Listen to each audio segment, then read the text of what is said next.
அடுத்து நான் சொல்ல போகிற அந்த ஒரு வரியை சொல்வதற்காக எத்தனை நாட்கள் நான் காத்திருந்தேன் என்பது எனக்குத்தான் தெரியும். தர்மத்தாயின் தவ புதல்வரே, தமிழக வெற்றி கழகத்தின் தலைவரே, வருக வருக வருக. தலைவரின் தலைமை உரை.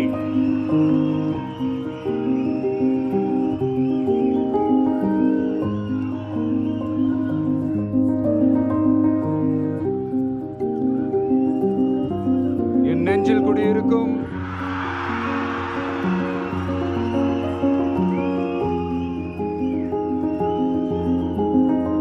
என்னுடைய தோழர்களுக்கும் தோழிகளுக்கும் தமிழக மக்களுக்கும் என்னுடைய வணக்கம். நம்ம குடும்ப உறவுகளை இழந்ததுனால சொல்ல முடியாத வேதனையிலும் வலியிலும் இவ்வளவு நாளா இருந்தோம். அப்படிப்பட்ட அந்த சூழல்ல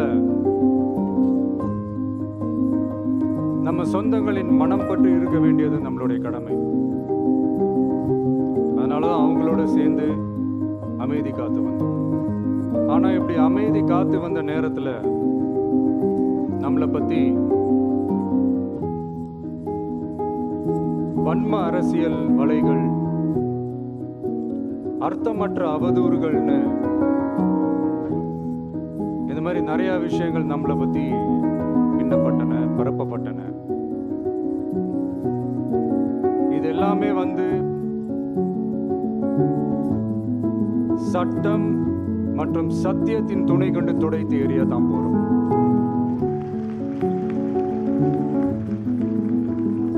பட் அதுக்கு முன்னாடி தமிழக சட்டமன்றத்தில் நமக்கு எதிராக நிகழ்த்தப்பட்ட ஒரு உரைக்கு ஒரு நாகரிக பதிலடி கொடுக்கணும்னு நான் நினைக்கிறேன். அரசியல் செய்ய விருப்பமில்லை, அரசியல் செய்ய விருப்பமில்லைன்னு அடிக்கடி சொல்ற முதல்வர் நம்மளை குறிப்பிட்டு பல்வேறு அவதூறுகளை பதிவு செய்வதன் வாயிலாக பெருந்தன்மையை பேரளவில் மட்டுமே பேசும் முதல்வர் 15/10/2025 அன்னைக்கு தமிழக சட்டமன்றத்தில் நமக்கு எதிராக பேசிய பேச்சில் எவ்வளவு வன்மத்தை கக்கியுள்ளார் என்பதையும், எப்படிப்பட்ட ஒரு அரசியல் செய்ய முயல்கிறார் என்பதையும் தமிழக மக்கள் உணராமலா இருப்பாங்க. இந்த கரூரோட சேர்ந்து 5-6 மாவட்டத்துக்கு இந்த மக்கள் சந்திப்பு நிகழ்ச்சிகள்லாம் நடத்தியிருக்கிறோம், போயிருக்கிறோம். அங்கெல்லாம் இந்த லாஸ்ட் மினிட் வரைக்கும் எங்களுக்கு அந்த இடம் கொடுப்பாங்களா மாட்டாங்களா, பெர்மிஷன் தருவாங்களா மாட்டாங்களா, இப்படியே இழுத்து அடிச்சுக்கிட்டு இருப்பாங்க. நான் நாகப்பட்டினத்தில் சொன்னது மாதிரி தான், நாங்கள் ஒரு இடம் செலக்ட் பண்ணி கேட்போம், மக்கள் நெருக்கடியோடு நின்று பார்க்குற மாதிரி ஒரு இடத்த செலக்ட் பண்ணி எங்களுக்கு கொடுப்பாங்க. இது டிஃபால்ட்டாக எல்லா இடத்துலையும் இந்த ஒரு ஆர்குமெண்ட் நடந்துட்டு இருக்குன்னு வைங்க.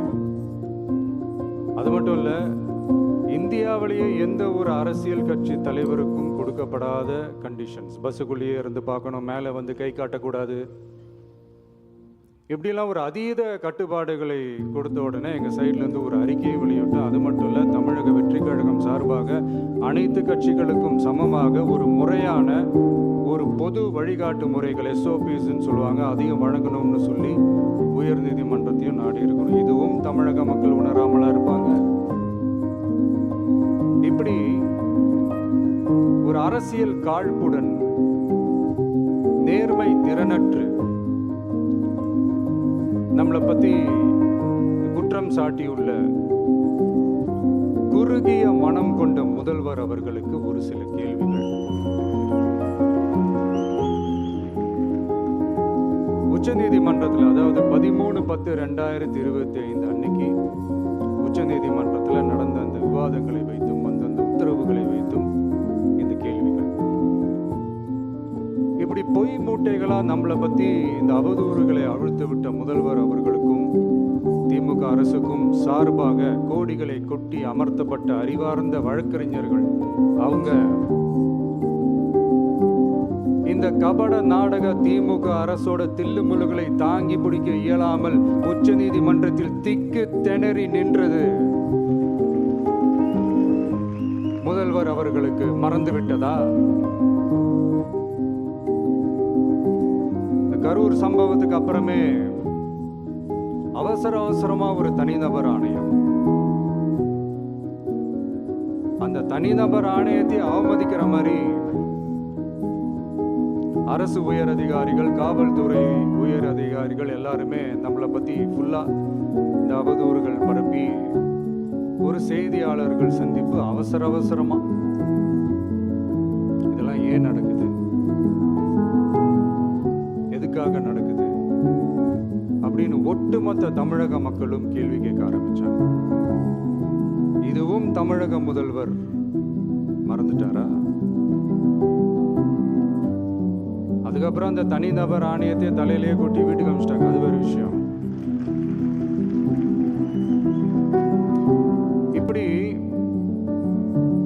இப்படிலாம் கேள்வி கேட்ட உடனே ஏதாவது பதில் சொல்லி ஆகணும்ல. அதனால சட்டமன்றத்தில் பேசும்போது உண்மை நிலையை தெளிவுபடுத்தத்தான் அப்படின்னு ஏதோ இந்த சட்ட ரீதியாகவும் சத்தியத்திற்காகவும் நடந்தது போல ஏதோ சாமர்த்தியமா பேசுறதா நினைச்சு பேசியிருக்காங்க. இப்படி ஒரு 50 வருஷமா பொது வாழ்க்கையில் இருக்கிற ஒருத்தவங்க முதல்வர் அவர்கள் சொன்னது எவ்வளவு பெரிய ஒரு வடிகட்டின பொய், சப்பை கட்டுன்னு நான் சொல்லல, உச்ச நீதிமன்றம் சொல்லியிருக்கிறாங்க. அவங்க சொன்னதெல்லாம் கொஞ்சம் என்னன்னு கொஞ்சம் லைட்டா பார்ப்போமா?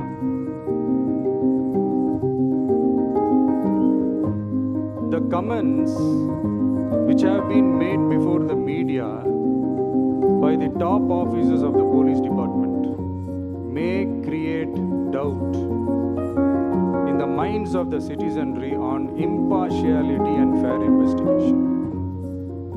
The faith and trust of the general public on the process of investigation must be restored in the criminal justice system. அதாவது அரசு காவல் உயர் அதிகாரிகள் ஊடகங்களிடம் பேசியது என்பது பொதுமக்களிடையே நியாயமான விசாரணை நடக்குமா என்ற சந்தேகத்தை ஏற்படுத்தக்கூடும் என்றும்,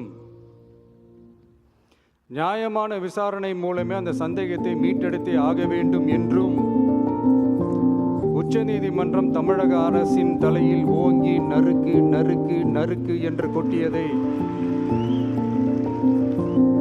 முதல்வர் அவர்கள் மறந்துட்டாரா?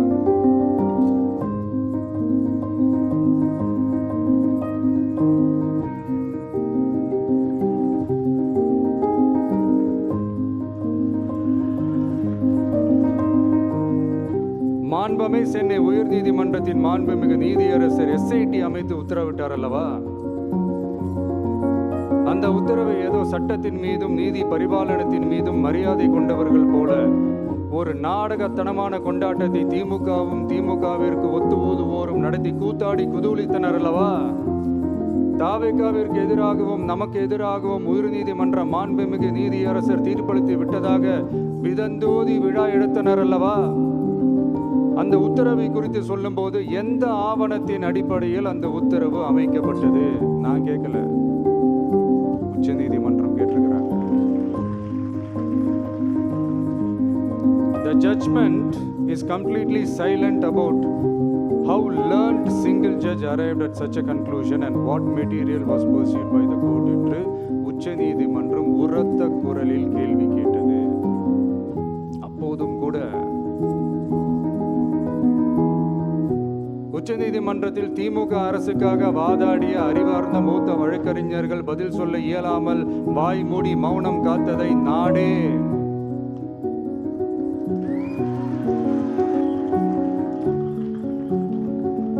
பார்த்ததல்லவா? இதையும் முதல்வர் அவர்கள் மறந்துட்டாரா? Such petition ought to be dealt with by the division bench, registering as public interest litigation in right earnest and not to be dealt with by a single bench. அதாவது பொது வழிகாட்டு முறைகளான SOP அமைக்கப்பட்டு வெளியிட வேண்டும் என்ற கோரிக்கையுடன் வந்த ரிட் மனுவை நீதிபதிகள் டிவிஷன் பெஞ்ச் தான் கையாள வேண்டும். தனி நீதிபதி பெஞ்ச் கையாளக்கூடாது என்றும் உச்சநீதிமன்றம் சொன்னதல்லவா? அது மட்டுமா, கோரிக்கையே இல்லாமல் எஸ்ஐடி அமைக்கப்பட்டது எந்த வகையில் சரி என்றும் கேள்வி எழுப்பியது உச்சநீதிமன்றம். இது எல்லாமே அறியாமலோ இல்ல அறியாதது போலவோ உச்சபட்ச அதிகார மயக்கத்தில் இருந்து பேசினாரோ முதல்வர் அவர்கள்?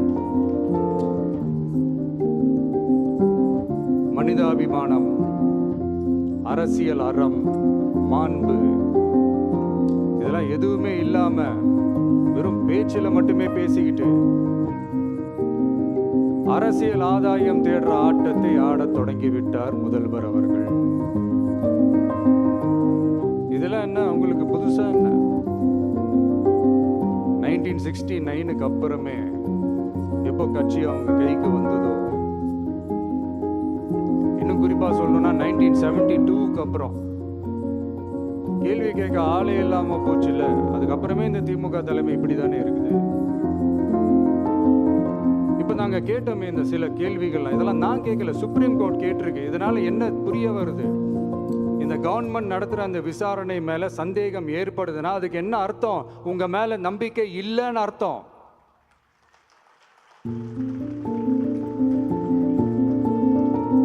இதெல்லாம் ஏன் எதுக்காகன்னு முதல்வர் அவர்களுக்கு புரியுதா? சுப்ரீம் கோர்ட் சொன்னதோட மட்டும் இல்ல, நிஜத்திலும் இன்னைக்கு மக்களுக்கு இந்த கவர்மெண்ட் மேல இருக்கிற நம்பிக்கை மொத்தமாக மண்ணுக்குள் புதைந்து விட்டது. இதுவாவது முதல்வர் அவர்களுக்கு புரியுதா? புரியலனா 2026 தேர்தல்ல இந்த திமுக தலைமைக்கு மக்கள் இன்னும் ஆழமா அழுத்தமா புரிய வைப்பாங்க. அப்ப கூட இவங்க என்ன பண்ணுவாங்க தெரியும்ல? 5 வருஷத்துக்கு ஒரு வாட்டி பழக்க தோஷத்துல ஒரு அறிக்கை ஒண்ணு வெளியிடுவாங்கல்ல, மக்கள் தீர்ப்புக்கு தலை வணங்குகிறோம் அப்படின்ட்டு அந்த அறிக்கையை வெளியிட்டு இப்போ அறிவாலய தொழில் போய் ஓடி ஒழிச்சுப்பாங்க. இப்பவே ரெடி பண்ணி வச்சுக்கோங்க அந்த அறிக்கையை. எப்படி? மக்கள் தீர்ப்புக்கு தலை வணங்குகிறோம். நான் போன பொதுக்குழுவில் சொன்னதை தான் இங்க நான் திரும்பவும் சொல்றேன். இயற்கையும் இறைவனும் நம் தமிழக சொந்தங்களின் வடிவில் மாபெரும் மக்கள் சக்தியை நம்ம கூடவே நிற்கும் போது எம் மக்களுக்கான அரசியலை தடுப்பவர் எவர்? அதனால தோழர்களே, நமக்கு வந்திருக்கிற இந்த இடையூறு வெறும் டெம்பரவரி மட்டும்தான். எல்லாத்தையும் தகர்த்தெறிவோம், மக்களோட கை கோர்த்து நிற்போம், மக்களோட களத்துல போய் நிற்போம். நம்ம பயணத்துல தடம் மாறவே மாட்டோம். இப்பவும் சொல்றேன், 2026ல 2 பேர்.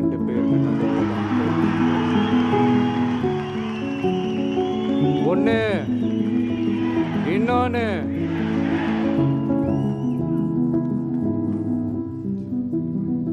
இந்த போட்டி இன்னும் ஸ்ட்ராங்கா மாறப்போகுது. 100% வெற்றி நமக்கு. வாகை சூடுவோம், வரலாறு படைப்போம், கான்பிடென்டா இருங்க, நல்லதே நடக்கும், வெற்றி நிச்சயம். மீண்டும் சந்திக்கும் வரை நன்றி, வணக்கம்.